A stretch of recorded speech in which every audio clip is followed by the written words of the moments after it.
Elsewhere, a section of leaders opposed to the government are demanding that the government withdraws the proposed new education funding model in favor of the old one.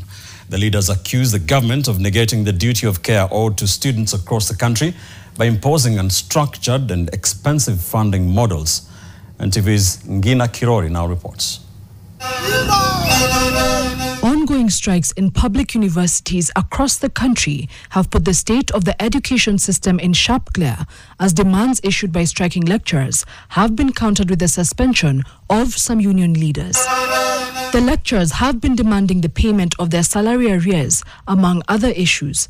Hitched to the wagon of the problems crippling the university sector are the issues concerning the university funding model, especially after it emerged that over 50,000 first-year university students have not been able to pay their tuition fees. So what his administration is doing is destroying education without providing the basics for university, which is accommodation, tuition, and meals.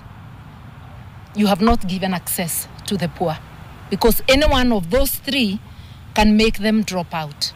Why is it that now education must be so expensive to exclude particularly children of the poor?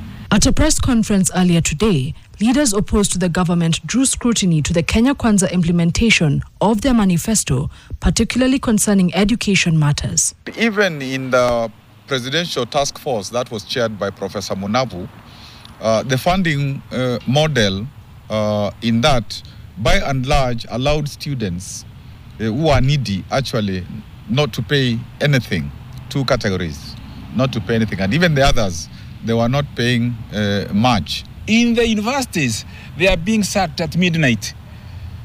And even university councils and senates are working under serious duress and intimidation and blackmail.